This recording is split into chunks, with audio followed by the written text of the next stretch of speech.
um, respectful of y'all's time and of Kristin's time, so we'll go ahead and get started today. Welcome to today's webinar. We're very pleased that you've joined us. Today's webinar is What You Say versus How You Say It, Expression of Conflict and How People Respond. I am Kathy Pales, Director of Alumni Engagement here at Darden. This webinar represents the continuation of a series of faculty-led webinars designed for you, our alumni. We have sponsored a webinar on the first Thursday of every month this academic year. Today's webinar represents the last webinar for this academic year. We take the summer off, as do most of y'all, or some of you. So we'll be back again in September. So keep posted, and we will let you know what the topic and the presenter will be in the next month or so.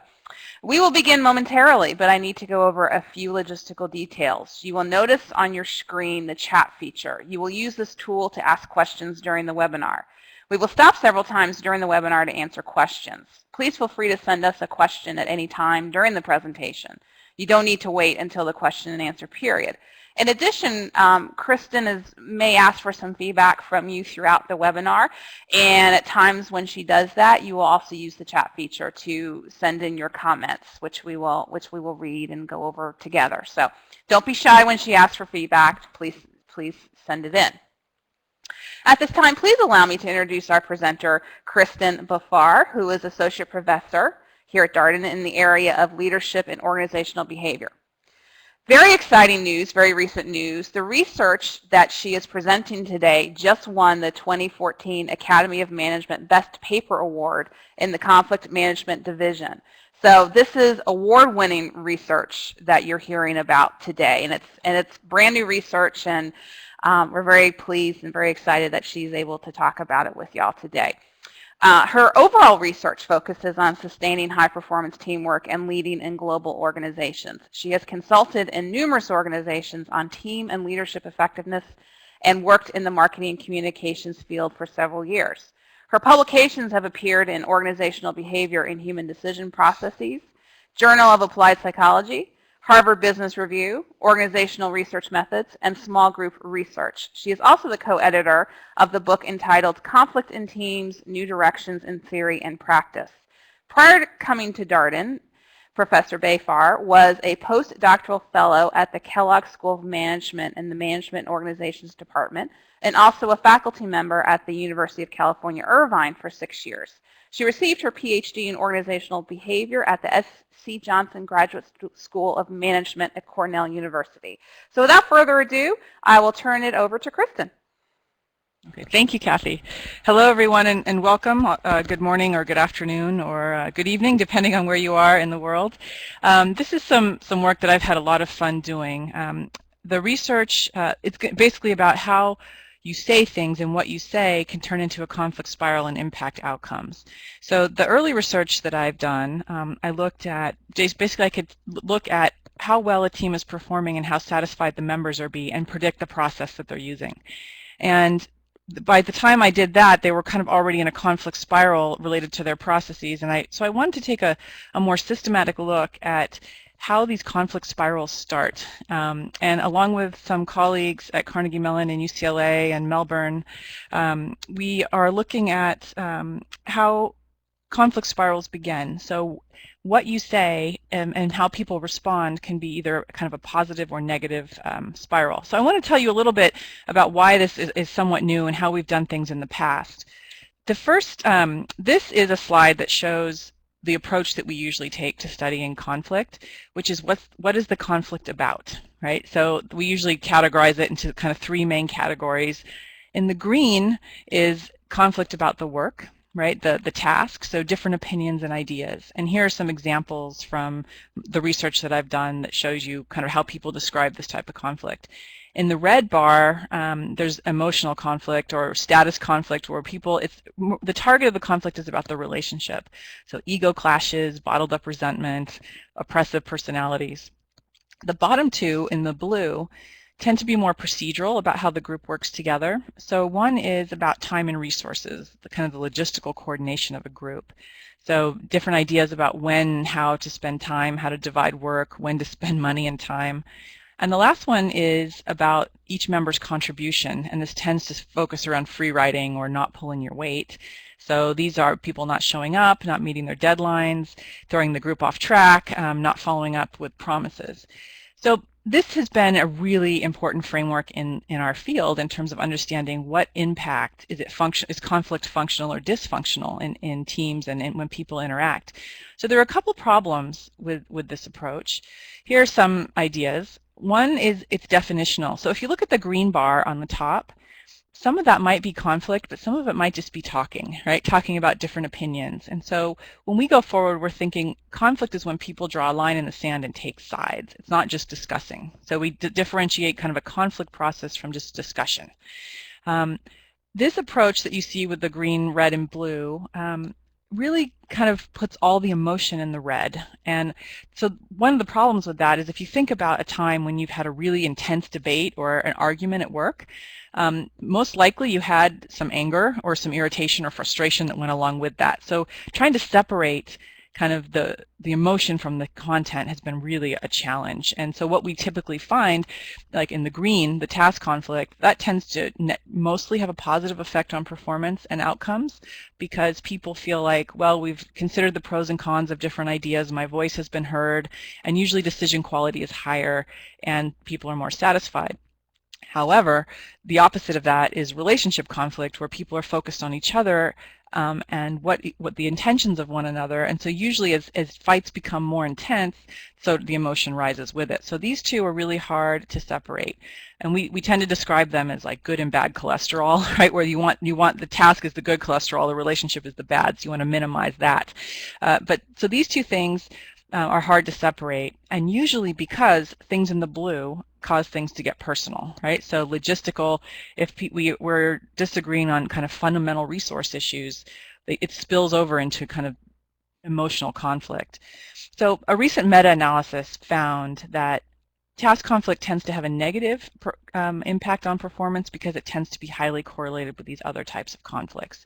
So our previous theory where we say, what is the content, what are you fighting about? If you tell me what you're fighting about, we can predict your outcome, has really been called into question lately. And in the research that we've done with the framework I'm going to show you in a minute, we found that it's because people don't always agree, right? That's what we call asymmetry, where I might think we have conflict and you might not, right? So it's very difficult to say, what does this team think? Can we, for example, say on average, how much are they agreeing about opinions? It's very hard to do that because some people think we're agreeing and some people think we're not. So this is where we picked up to try to figure out why is this spillover happening and what's the reaction that people have when things are more intense or less intense. So I want to give you an example of what we're kind of looking at. So here's an example of two people, Tom and Mary, that are trying to figure out budget allocations for the next year. So in version 1 of this discussion, it is a conflict, right, because they've taken sides. So first, Mary tries to explain, the allocation is adequate. I'll even give you a little bit of discretionary funds just in case. Tom listens and he remains concerned. He doesn't think it's enough money, and he suggests that Mary might not understand the hidden costs and they might want to discuss the issue further. Mary thinks, no, I think I do. So in the second version, it's a little more intense, right? So Mary defends her reasoning, unequivocally states, no, the allocation is adequate. It might even be more than you need. Tom interrupts her before she's finished, asserts Mary does not have the expertise to see the hidden costs in the situation, and demands they reopen the issue, and Mary disagrees. So in which version would you feel would be harder to take, like a more difficult conversation? We're getting some responses. Yeah, version 2. Bob, yeah, version 2, version 2, version 2. Yeah, and I would concur. Yeah, this is exactly what we're looking into, because when we look at this difference, they're fighting about the same thing. So if you measure what they're fighting about the work, right? But the way that they're expressing the conflict, it leaves a lot of room for interpretation about the other's intentions. And so the reaction to version 2 would be much stronger probably than the reaction to version 1. And so I want to kind of unpack a little bit what is different between these two scenarios in terms of how they express conflict. So our proposition is how the conflict is expressed rather than what it's about will change the nature of the conflict process that unfolds, right? So it's not what it is, it's how you say it that changes the process. Okay, so here is a slide just to kind of situate us. This is a model of a circuit. This is one of the early models of how people communicate that was developed in the Bell Laboratories in the 1940s. And basically the idea is there's a sender, right, who's going to send a message to a receiver. So the sender has this idea, and the way they express it is the way that they encode it, right? So one of my favorite examples, there's a man, a very famous researcher at the University of Washington named John Gottman, and he wrote this book called The Science of Trust. And in this book, he gives an example where there's two partners, and the partner says to the other partner, "You never take me out anymore," right? So here's the idea. He's encoding this as "you never take me out anymore." If you heard that, what would you think from your partner?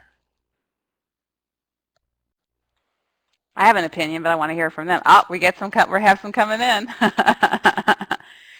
The word "never" is the problematic word. Never, because you're making it a universal and absolute. Right. So the idea received. Go ahead.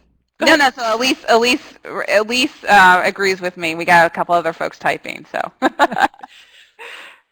So the idea to be sent is encoded really as kind of the idea received is it's a criticism, right? The decoded idea is you think I'm a lousy partner, right? But really, maybe what the sender meant was I'd really like to spend more time with you.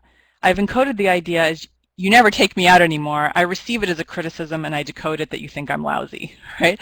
So this is the way that it's expressed, the way that John Gottman says, is it's expressed with contempt and criticism, and therefore it has a more negative reaction rather than just saying, I would like to spend more time with you. So the point there is that there's a lot of room for perception between what you mean to say and how you say it. And this can happen verbally and non-verbally. And just out of interest, you might be interested to know that he has developed a paradigm where he can watch couples interact for about 2 to 3 hours in a laboratory and predict with 95% accuracy whether they will divorce in the next 5 years. So this is true in interpersonal relationships, and in the realm of kind of work groups and work relationships. I think what we're saying is very close to what he's saying, which is the way that it's expressed influences how the receiver understands and interprets the message. So let me tell you a little bit about how we think about conflict expression, what the dimensions of conflict expression are. And when I've shown this to executives, what they find useful is understanding, first of all, for myself, how am I reacting to conflict? And second, how can I interpret complaints and criticisms better, because there's good information in those. So let me tell you a little bit about how we're thinking about defining conflict expression. We think of it in two ways. One is how direct the message is and how intense the delivery is. So for directness, we think of this as directness has to do with the ambiguity of the expression and the information that's being conveyed, as well as who it's between. So are you going behind my back, or are you telling it to me? The oppositional, and I'll tell you more about each of these in a minute. The oppositional intensity has to do with how entrenched I am in my position versus how much I'm actually listening to you. And the subversiveness of actions. So this can be, am I out to harm you, or am I just protecting my own interests when I express conflict? So now I'd like to take kind of each of these branches and explicate them and unpack them a little bit more. So on this side, on directness, this is the directness dimension of expression. This is where is the message explicit or implicit? And this is one dimension where there's quite a bit of cultural variance. So for high directness, how it's expressed, for high directness, there's zero ambiguity. So I'm mad at you, right? There's no ambiguity in my position. I disagree, and I think this, and here's why. So I'm telling you that I disagree and the reason why. Low directness is more like cueing, right? So one of my colleagues, her example she uses is when someone said, she asked someone in her department, do you like my dress? And the person said, wow, I really like your shoes, right? So they're cueing that they don't like the dress, like they're cueing with indirect responses. So when an example of this, if it's high ambiguity, you're usually saying, well, here's your alternative and here's what I think. Low directness is more about there's ambiguity in why. So you're teasing, you're using sarcasm, we call this kind of channel inconsistency, where someone is saying, yes, I agree, but then they don't follow up. So this is kind of a lower directness way of confronting the problem. We often see this in organizations like stalling budgets, blocking behaviors. And then the last difference is if it's highly direct, it happens directly between the parties with the problem. If it's low directness, it happens to a third party. Now this is different than third-party mediation, and in some cultures, conflict process doesn't begin because it goes directly to a third party. We're talking about venting involving peers or people in the network. So between third parties, like the proverbial game of telephone, where the distortion is likely to happen before it gets back to you. So this is directness, which has to do with how explicit the message is in terms of the content and the reasons for the opposition. Intensity, this is the strength or force with which that opposition is conveyed. So you can see kind of a cross that where I'm headed, where things can be high intense, high direct, high intense, low direct, right? So I'll go through those in a minute. But first, I want to just tell you a little bit more about intensity. I think of high and low intensity. We have, in words and actions. So high intensity words create greater threat, right? They basically say to you, either comply with my position or you're going to have to fight with me. And I think of low, there's less threat, where it's more like a debate, where I am incorporating some of your positions into the way that I respond, so that we're actually debating the pros and cons of the issues.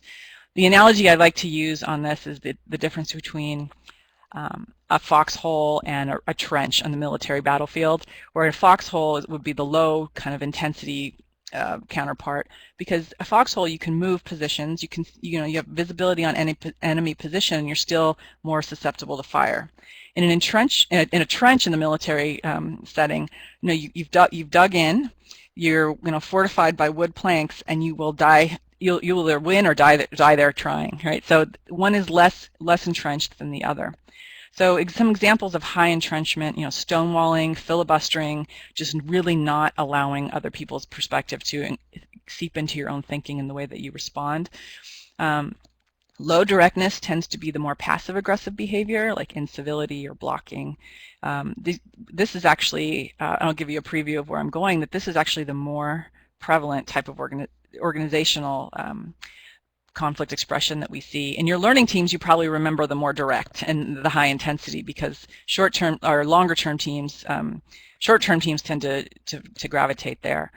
So the other thing, I've covered kind of the intensity of words. There's also intensity of actions. So how you say it, not what you're saying. And this has to do with subversion. And subversion, I think of high intensity subversion as I'm on the offensive. I'm out to take something from you. I'm going to undermine you. I'm going to dominate you. I'm not going to let you into the conversation. Whereas low intensity subversion is more, I'm just going to protect and kind of to protect my own interests. I might do that by withholding information, but I'm in a defensive stance, right? So now I'd like to show how these two things interact, right? You can be highly intense and low directness, or low directness and high intensity. So here's the graph that I tend to think of, and we'll kind of go into the idea that the spirals that come out of these types of expressions and how people act in kind. Okay, so I want to ask you to participate in this part of the discussion. So let's start up here, where we have high intensity. So people are entrenched, they're subversive on the offensive, and they're also really highly direct. So they're telling you exactly what's wrong and what they want you to do about it. What would you say, have you seen this, if you have seen this type of expression in your organizations, how would you describe the behaviors that would go along with this?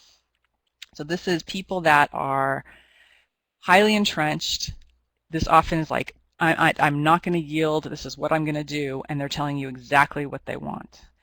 Do you ever see this? Yeah, we've got some folks typing in responses. Nancy says ego-bound folks. We have multiple people typing, so we'll give them a minute to type. My response would be people who are win at all cost sort of perspective. It's I want to win. I want the other person to lose. So it's a lose-win. It's a lose. It's a I want to win. You're going to lose attitude. We've got some other folks coming in. Mark says intimidating almost bullying. John, people who give ultimatums. Bob says aggressive, smarter than you attitude. They often, Chuck says we often find this in organizations and teams with high chiefs to Indians ratio. That's great. That's great. Mike says people who have other agendas. Carlos in organizations with top-down attitudes. That's great. So, yeah. This is exactly what we've observed. So shouting, aggressive language, eye rolling, pounding on the table, making threats, storming out. So there's verbal and nonverbal in there where it's just highly intense. It's absolutely clear that there's the problem. And people tend to react to this. The information is of the substance and the threat is absolutely explicit. So this is where you get the comply or fight, the zero-sum game, right? As John and Nancy say, the ultimatums. And the emotions usually are, we call them high activation, right? So they're intense emotions. They tend to be unpleasant, like anger and frustration. And you can imagine how people react to this. They impasse. They often impasse. They walk away from the table. Trust is usually destroyed. Decision quality tends to, it's either put off or it's put in the hands of one person, right? Who's the neutral person that can make the decision. So really the decision quality tends to be low. So we call this our... Bob says chair throwing is a good indicator. Yes. Yeah, it's usually a good indicator that people are mad.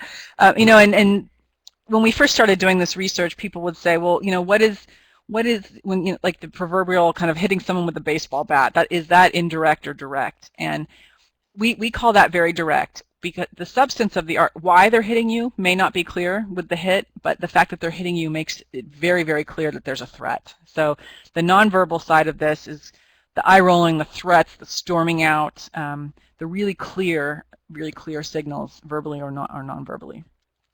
So we call that argue, and this is really a fight, right? And I have to tell you, we see this in organizations, but many organizations have professional norms and cultures where it doesn't always get this bad in a group setting. It has, you know, it can happen between individuals or in a group setting, but this is usually the least frequent that I see.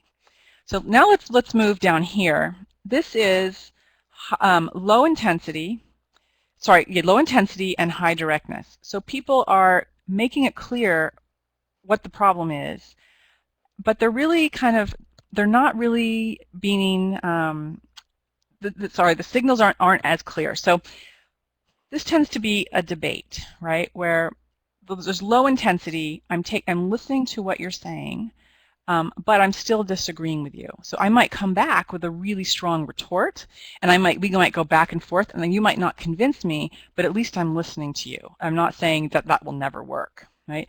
And so we're sorry about the slides here, are when we converted them, they got a little distorted. The information in this, because it's still high directness, it's explicit, but because it's low oppositional intensity, there's low threat. And so the emotions that are invoked here tend to be mixed emotions. Like people are frustrated, but they're also excited because they see that the potential for a better solution from considering a different point of view might come out. So in our research, we find that the climate and the spiral that results from this tends to be de-escalatory and positive. So they tend to create better outcomes, higher decision quality, more satisfaction. The impact on teams, if they have they have a pretty strong debate, there's frustration and emotion involved, but they usually feel more safe to disagree and to make mistakes because something good has come out of it, right? So here, we call this region down here kind of characterized by the debate process. Now I'd like to move up here and over kind of on this side to the land of passive aggression, right? So let's start with high intensity, low directness. So this is when people are highly entrenched and subversive, so they're looking out for their own interests, but they're not really it's ambiguous why, right? Do you see any of this in your organizations where people, you know that there's a problem, but you're not sure why? Do you ever see what are some of the behaviors that you see or confront? This one is a little harder and more prevalent. Do any of you have any ideas? Let us know. Chuck's typing. I would label this sort of behavior as the more passive destructive, where it's some more gossiping, talking behind back, sort of subversive. You use the word subversive. It's not as direct, but the person sort of tries to get their point across, but it's not directly to the person. Right. Bob said, let's see. Oh, Brian says shutting down, agreeing verbally but non-verbally, checking out. Bob again, avoid, ignore, hope it goes away, ignoring. Are some of the adjectives they're using. They see Chuck sees this as sees this in highly technical organizations such as engineers who can't always communicate their point or the basis behind their viewpoint. Nancy says people with hidden agendas. This is how they communicate. Yeah, so all of you are describing a kind of a negative escalatory spiral where people aren't really sure what's happening, and a typical response is just to walk away or ignore it, or do hope that it goes away. So here's what we have observed. In conversations, people discount one another's opinions. This is disagree but not offer an alternative, right? Oh, we don't think that's right. Mean-spirited teasing, and this is very hard to respond to because the insult in jest. It's very hard to respond to because the way that you respond, people can say, oh, I was only kidding. Why are you so sensitive, right? So it's very hard to understand how to respond to these kind of things. So people tend to respond back with a mean tease. This is undermining behavior, blocking behavior, so stalling budgets. Someone here said, they agree verbally and then non-verbally they don't follow through. This is very true. So here we have the information where there's a silent threat, and contradictory substance, right? So you said you would do it, but now you're not doing it. What's the problem? And here's where you get a lot of excuses, a lot of finger pointing, a lot of stalling, negative routines in organizations where there's undiscussables. We can't talk about this. We don't really know the problem. This often occurs between silos where there are legitimate conflicting interests, but it's very difficult to talk about them when people are engaging in this kind of expression because it becomes so personal. So the emotions that people tend to have are also very mixed, but in an unpleasant way. So down here with debate, the emotions were mixed and pleasant. Here they're mixed with unpleasant. So things like anxiety, contempt, humiliation, sadness, and this is a very negative spiral when people respond in kind. So here we're going to call this up here undermine, because this is a very, and it's a very negative spiral. And the last, go ahead. Kristin, may I interrupt you just a sec? Carolyn sent in a really interesting question. Would you consider this bullying in this quadrant? Most of the high intensity, when we ask our participants in our research, all of these, let me just go this way and get rid of this. All of these behaviors people think are bullying up here. The higher the oppositional intensity, the more people feel bullied. And it's because people are basically telling you, do it my way, or I'm going to take something from you. And both of those do not feel collaborative. So yes, I mean, I think depending on, it might vary, but most people feel that way when expressions are high intensity. With low intensity, sometimes down here they feel a little bit bullied because they just don't know what to do, and they feel like someone's playing head games with them. But up here, it's really aggressive. Mm-hmm. There's a great question about combating this type of behavior. That is a very hard question. The way that when I have presented this, the way that the executives have told me that they deal with this undermining behavior is more metrics, and to ask, I think we're having a problem here, would you agree? Rather than try to respond to the tease or the behavior. So avoiding responding in kind, right? And that's kind of the critical point for arguing, for undermining, and for what's coming down here is responding in kind to these high intensity, undermining, threatening behaviors creates a negative spiral. So the key is not to do the same thing, but to find another way. And that's not usually what happens. About 95% of the time people respond in kind, right? So let's move down here, and then we'll get more into how to combat some of these things. So down here is low intensity, low directness. So people are open to others' point of view. They're just kind of protecting their own turf, and they're not really telling you why they're confronting. It's just more felt. Do any of you see this? This is really hard to recognize. So when we have seen this, people being non-committal in meetings, withholding information, missing deadlines, chronically showing up late, where they're just kind of they're giving you a message that they're not that happy, but their behaviors are hard to interpret. So the cue is there, but the substance isn't there, right? I caught myself. To me, that sounds like the classic passive-aggressive behavior. But please correct me if I'm wrong. And we've got some folks typing in comments. So, okay, yeah, these are all. I would say these are all. These are all in the land of passive-aggressive. This is like really passive, and this is a little more aggressive. And the difference between the two is in this one, the degree of threat at least gives you some information about what the substance might be, right? The lower threat here makes it hard to guess what the problem is. And one of my favorite examples is I was on a team where someone was chronically late. And I said to him, you know, you are chronically late. Do we have a problem? And then the conversation went from, now you're accusing me of being late and uncommitted, whereas he might have been sitting in traffic. You know, I don't know, but it opens, when you respond to these types of expressions with your own attributions, you often create a bigger discussion that can turn into a different conflict. So because the information is so ambiguous, really asking, you know, what is the problem? Executives often say, I catch myself doing this when I delay a response, I don't respond to an email, and it forces them to really understand, why am I opposed to this? Because sometimes there are subtle things that bother you that are harder to uncover in a conflict, that once you do, you can really start to talk about it. But the emotions that people usually feel when you're in a meeting and someone's withholding information, or they say they'll do something and they miss deadlines, usually it's high activation. People get highly irritated, unpleasant. They feel hurt, confused. Sometimes they feel guilt. Well, if I were a better communicator, would this not be happening? It's very, very hard to know how to respond. So down here we call this the disguise confrontation, right? Where I'm not going to commit to a position. I'm just going to let you know by my behaviors and by my lack of buy-in that I actually disagree with you. Yeah, Polly would like to know, is this someone, would you describe someone like, does someone have, who uses this behavior, is this someone you would consider insecure about their abilities? Yeah, this is why responding to this type of opposition is difficult. It could be. It could be a personality trait. It could be that they disagree with you.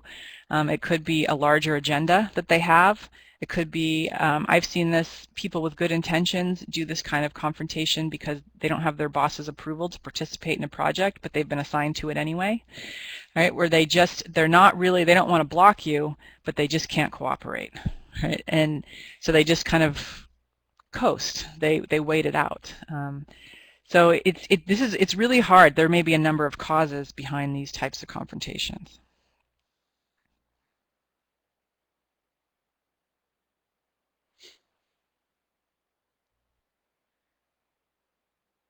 Should we wait for some more comments? It looks like there's some. Yeah. John. Okay. John.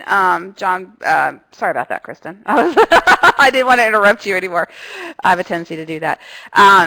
John says that the disguised behavior seems to be associated with insecurity. So that's that theme again of insecurity as a leader or manager. And Mike says they may not just understand something and simply don't want to admit it.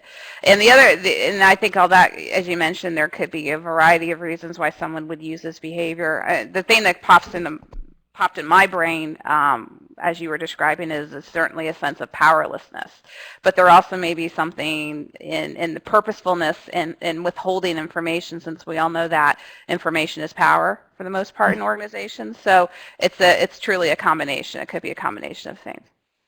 Yeah, and you know, when I've been called to work with teams that have these problems, a lot of times it's because the leader either isn't clear on the direction and the goals, or they're conflict averse, right? And the way that those leaders, because many people are conflict averse, and there are some really nice ways you can lead a team even if you're conflict averse.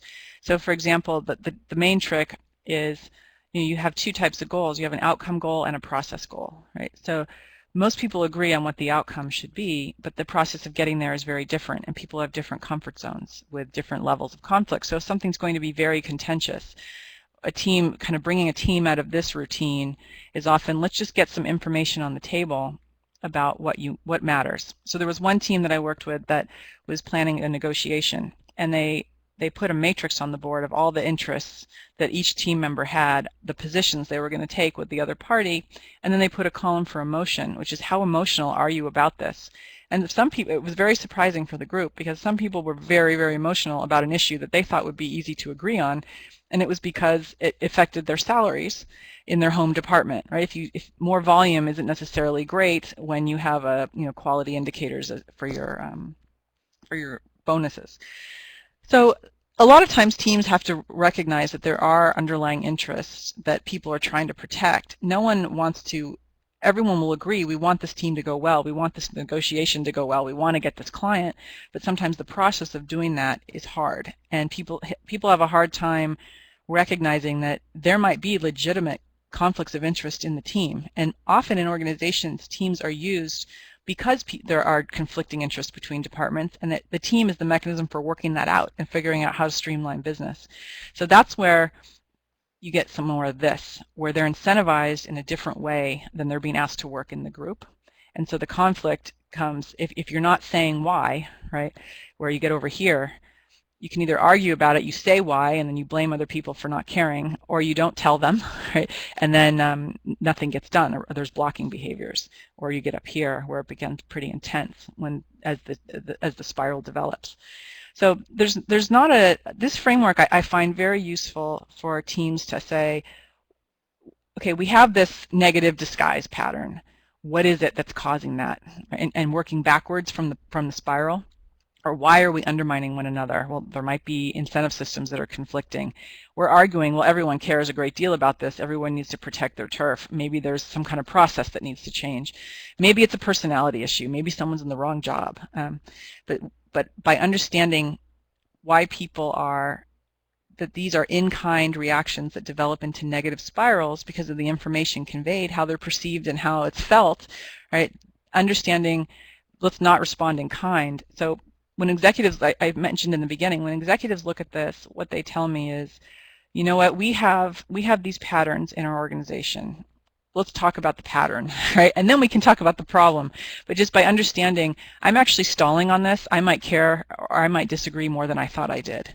So kind of recognizing how I'm expressing opposition and realizing it's opposition, because here, a lot of people don't even realize that they're having a conflict because it's such low directness that the problem is often not explicitly recognized, and it's not even clear always what the problem is. And so sometimes people don't even recognize, especially here, that they're in a conflict. They just think, oh, maybe we're just trying to get along. But there might actually be a conflict there that's not being expressed. So, well, if you don't, I'm sorry, Kristin, if you don't mind, Mark sent in an interesting comment that he says all of these appear to be negative. Is there a positive expression that would maybe appear in the middle? Yeah. What we have found is this debate, this low intensity, high directness, especially in the US, has been the most positive. So this is associated with higher decision quality, with more psychological safety in teams in terms of making mistakes, disagreeing, admitting you're wrong, and with the satisfaction of team members. So this is where, when we measure emotion, it's mixed emotion. It's high activation, so people are really activated. They're paying attention, but it's positive. So this is like, I'm interested. This is an interesting challenge to be solved. So when conflict, remember, this is conflict, not resolution. So any of these can be resolved. This one we have found is the most de-escalatory spiral. Argue, undermine, and disguise tend to escalate or perpetuate themselves. Debate is the spiral that's the easiest to break because people are exchanging information and they're emotionally activated in a way that maintains their interest in the problem because it's a challenge. So this is the one of all this that is the most positive. You know, the search for conflict is so ubiquitous. It happens everywhere. I think it's part of life, and it is, for me, it's a vehicle for problem solving because the more intense the conflict, it seems, the more people care about something. Uncovering the something is the hard part, which is where the low directness makes it more difficult because the content of these expressions is ambiguous. Here, it's easier to understand what the problem is, but sometimes the delivery gets in the way, right? So in my early research, what I found is team members who what I call separate content from delivery. So I had my first boss, I was working in London, and she used to scream at us and say, if you do this, if you mess up, you're fired. And for us, we had to realize, well, this is something she really cares about. Let's run it by her before we do it. So it was the intensity of what she was doing was really difficult. Just like in the opening example of the partner who says, you never take me out anymore, right? That's a high intensity delivery where the message was more about, I'd like to spend more time with you. So the whole point kind of this approach is it's not what you're fighting about, it's how you fight. And that is a very old idea in the marriage counseling literature and the communication literature. But it's the way that you express, and because the way that you express these conflicts, it's likely to be returned in kind. Right? So this is to your point, Mark, this is the positive in kind spiral. The rest of these tend to either perpetuate themselves, like this one just kind of drags out misery, and these two tend to really escalate. Would you like to take some more questions, Kristin, or would you like to move Absolutely. on? Okay, great. I want you to drive this because we have about 20 minutes left, so I want to make sure you have time. If there's some other content you want to get to, I want to make sure you get to that. Sylvia has an interesting question. She asks, what role does temperament play in how people respond? And I'm assuming by the word temperament, she may also may use the term personality. How does that play into this? So there's a great deal of research that is related to this.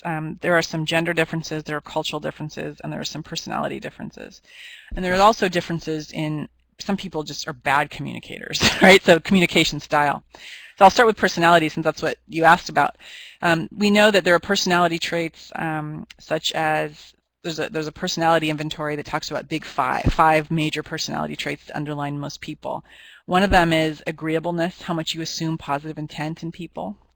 And those people, they express conflict very similarly to any of these, but they perceive less conflict than someone who's really low on agreeableness. So even though the expression doesn't change, it's the perception and the likelihood of the in-kind reaction that would be different. So Sylvia, you're absolutely right that the way people respond, what they see can depend on their personality. There's also some gender-based differences that are very interesting and kind of new research where they found that serial unresolved arguments tend to bother women more than men. And I won't speculate on why that is. That was the finding of the article. So these kind of serial undermining conflict expressions, when they go unresolved and perpetuate themselves, women tend to have a stronger reaction. Across different cultures, I think of this as a continuum where you can put anything. What would be right here in the middle? I often think of this as there's one approach to, let's say I prefer to argue and someone else prefers to disguise. We're going to have a hard time meeting in the middle because how we perceive one another is not our preference. So preference for arguing can be very difficult, and it can create another conflict on top of that. So one of my favorite examples, people that are kind of culturally attuned to be low in directness. If someone says, we're having a problem and they're just not answering the question, right? For someone who's used to high direct communication, that's extremely frustrating because it looks like you're playing games, right? You're not being truthful. But for someone who's used to that's a way of respectfully cueing a difference, the continuous questioning will seem like bullying. And so the process then becomes the problem rather than the original problem that they're trying to communicate about. So there are many ways. Perception is a huge filter in what we're doing. And what I've talked to you today is about if I start with an argue and you respond back, this is what usually happens. There's a range of opportunities for someone to say, well, I'm in a debate with you and you're going to undermine me, so it's going to be a very interesting process, right, where the emotion is going to probably be negative on both sides. There might be more likelihood that it would de-escalate if the information being exchanged is clear. Mm-hmm. Chuck has, of course, Durden and alumni are going to have great questions. So Chuck has a great observation. You phrased conflict expression as a bilateral, maybe. Does the effect change as a result of group discussion? Yeah, so you're right. I've been talking about this as between a sender and a receiver. We've been looking at this a lot in groups. We find it does change the group process, the conflict process. So What is different in groups than between people is how much people agree that this is actually happening. So in many teams, two people think we are arguing, and some people think, no, we're just having a good debate. And so where we have recognized this is when we measure it and we try to aggregate, for example, a scale to say your team does this. We can't because no one agrees. And what we find is that people agree up here. If it's high intensity, people agree. If it's low intensity, people have very different perceptions of the conflict. So depending on what happens in group discussion, I'll show you some of the empirical evidence we have. I just said this, in a group setting, for example, or even in a department level setting, do people perceive the expressed conflict in the same way? Only we're finding when it's high intensity, whether you're undermining or arguing, people say, yes, we're having a conflict. But when it's low intensity, some people think you are, some people think you're not. The most common way that people express conflict, and in groups as well, is short-term teams. They tend to have high directness, low intensity, because relationships, we're not going to work together again. And that tends to be the positive spiral, right, where you can get out of and decision quality does improve. With ongoing teams, where there's ongoing relationships and years of history, you tend to get the more low directness, high intensity. So you're more in the realm of the passive, because relationships matter, promotion decisions matter on what you're doing. And so this is a lot more prevalent norm. So at the team level, I was talking about it bilateral between two people, but at the team level, you get these norms that develop, or at the organization or department level, you get routines, right, but that tend to be more passive. Down here, this is a very interesting question for me, which is it about the process? Is it about the work? Is it about you and me? Is what we're fighting about, kind of going back to the original approach, what we're fighting about change the way that it's expressed? So we asked people a number of how do you express things when you're having a conflict about the work. We had them answer the scale. Then we said, well, now think about fights you have between people. How does that change? And we found that when you ask people, are you having conflict? Most people assume that you're asking about the work you're doing. And so when you ask people, are you having conflict, they often tell you no, because business is moving forward, right? But when you say, do you have a problem? They say, yeah, we have a problem. Why isn't business moving forward? Well, we're having a problem working together. So just when you use the word conflict, and in our scale, these words matter a lot, because high intensity words like fight, argue, are different meaning for people than things like debate or deliberate. And also, we have found that the variance across what people argue, there's a huge variance in how you can have interpersonal conflict, how you can undermine, insult, tease. There's many, many more ways to do that with verbal and nonverbal behavior than there are ways to be direct, right? Especially that are acceptable within professional norms, because throwing chairs is something you usually get punished for, right, or talked to about. And the last thing, the question, the impact we're finding on performance. So we're finding across the board high intensity hurts performance because it limits information and it activates negative emotional reactions, and therefore that's associated with more negative perceptions of others' intentions. So with high intensity, people are really not able to argue with positive intent. And that, in the research that I've done, the arguing with positive intent, assuming positive intent, is what gets you to high performance. And what we're finding is that the low intensity, high directness, that debate, is the one that breaks the spiral and is associated with all sorts of good outcomes. So if you're going to have conflict, one of the roles that we recommend for a leader is to keep it in this realm. If it gets low intensity, wait a minute, let's take a break. Here's the goal. Let's get back to talking about this. There may be a bigger problem in terms of how you're compensated or how you're perceiving this problem, but we need to maintain here where we're sharing information about the problem rather than assuming, where you get into the undermining and the disguise type of behaviors.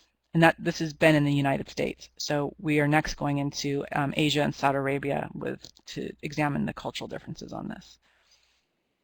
Interesting. Brian has a question. Yeah. If it hasn't, he'll let us know.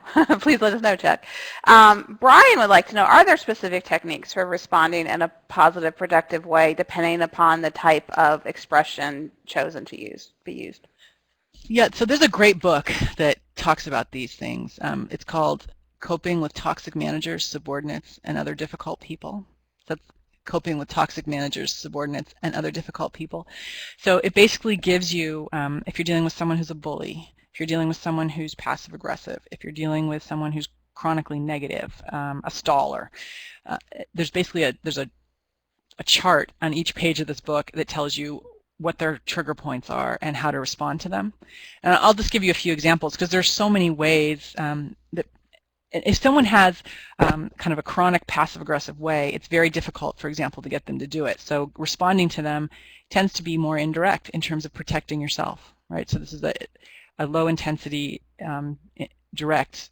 So low intensity in that you're protecting yourself through things like documenting email trails, making sure that you can hold them to their word, because the confrontation doesn't work with someone who's passive because they always use that passive style. So the book, this is getting into the realm kind of the non-normative types of professional responses into more personality differences. There's been a lot of response, a lot of research and interest in narcissism because narcissism is the dark side of charisma. And charismatic leaders are people love to follow them, but narcissism is a problem. So for example, there was a recent study out of Penn State that they looked at CEOs in the media, assessed their levels of narcissism through a method, reading biographies, and then they looked at their firm performance. And what they found is that the more praise they got in the media, the more risky they were in their decision making, right? So the more they made people angry in their organization by just dismissing them. So the more they took on kind of a personal charge. So it's kind of the idea was you damn them with praise if you're their competitor. So the abnormal personality traits are a little harder to respond to than within the normal range. And I'm not sure if that's what you're asking about, the different traits. The other thing I was going to say is this can vary a little bit with how well you know the person. So there's an example. I used to work with a man who just yelled and screamed all the time. And for the first month that I worked with him, I was really mad at him. And then I realized, he yells and screams at everybody, right? So when you get used to a certain conflict expression style, the perceptions, the in-kind kind of reactions that you have as you see that they are consistent across people and it's not personal, that can also kind of ameliorate some of the negative parts of this. Mm-hmm. Bob makes a really interesting observation or ask question. He says, it would seem that positive intensity, such as optimism energy, could be constructive, showing passion clarifies where you stand and can build emotional investment in others. Or is this about taking all emotion out of a debate? Yeah, so positive energy, I have a PhD student actually who's doing a lot of research on positive energy, and she's finding exactly what you say. And I don't know that where this would fit in my model is, so we're dealing with confrontation. What in the previous work that I have done, I have found the positive energy comes in the resolution, right, where people now say, oh, we have a problem, I understand why, now let's start to manage it. So you get you shift from the conflict process to the conflict management process, and that's where you get a lot of the optimism and energy. And I think the reason why the debate spiral is the one that is the most positive is because it activates those mixed pleasant emotions where people feel interested and they do build energy toward problem solving. I wouldn't say, I don't know if it's realistic to take emotion out of a debate. I think that it's probably there, but the way that it's activated, the emotions that result from someone considering your point of view and not making you feel threatened, that is what's critical. So when I watch the best debaters, they don't really put, I'm not talking about presidential debates, but in organizational, when I watch people solve problems at the boardroom level, they don't insult one another, but they question each other's ideas. So the person's off limits, but the ideas are there. And often when someone is very wrong, what they'll do in a debate is say, you were wrong, but you generated a great conversation, so that the threat goes away. The threat of being wrong and embarrassed goes away. And so that they're still disagreeing with one another, but the intensity is low, the threat is low. Out of self-disclosure, I'm a certified mediator here in Virginia, and I've done quite a bit of work in conflict management, so I have some distinctions around this. And in mediating disputes with folks, what I've noticed in some research, I think points this out, I love Kristin, I love your opinion, is when people are aware of the emotion, that allows the rational brain to turn on, and that you're able to positively express your passion about an issue, but it comes out in a positive way, versus when your amygdala or the reptilian brain, the emotional brain, is in charge, then it tends to be expressed in a more negative way, and then you start to see some of these destructive behaviors. So it's the issue is not the emotion. The issue is acknowledging or noticing the emotion and not letting that emotion drive your response. But it's not a lack of emotion. Yeah, that's right. And I've done some research on venting, because when people get really emotionally activated and angry, you have to let it out somehow, right? Somehow. And so venting, the aim of venting is kind of just catharsis, where I'm just going to go talk to someone about this and unload. And we found that on average, people do that 4 times a day at work. So emotion is there, right? It's there, and how you manage it, how you let it interfere with your kind of the rational side of you, or you leverage it. I think emotion is information in the workplace. And so the work that I've done on venting, I ask people, who do you seek out when you need to vent? And they usually seek out people that will validate their feelings and that they trust, and that will give them a different point of view. And in the research I've done, when someone comes to vent to you, validating their feelings is probably the worst thing that you can do for them. You can say, I'm sorry you feel that way, but to give them a different point of view and help them reframe the problem before they go back into that meeting, right? So I think venting is so prevalent because it's not a formal or informal channel for complaints. It's sense making, right? I'm making sense of this, and in a formal conflict process, in a team meeting or in a boardroom, it's nice to have done that sense making before you go in, because that makes you more likely to be less entrenched, right, in the way that you argue. Mm-hmm. We have 3 minutes before the top of the hour, so I want to be respectful of Kristin's time and y'all's time. So Kristin, are there any closing thoughts you'd like to leave with us today? Well, thank you for your questions. These are fantastic questions, and I hope that you see some of these patterns in your organization. I think recognizing them is part of the battle of breaking the spiral. I have been in teams that have all of these types of patterns, and they all have a different recovery. And what I have found in the work that I do is sometimes I look at, who's the smartest person in the room, who's the expert, versus who can manage the team process and the conflict process, and who has more influence on this team. And it's usually the person that can manage the process well.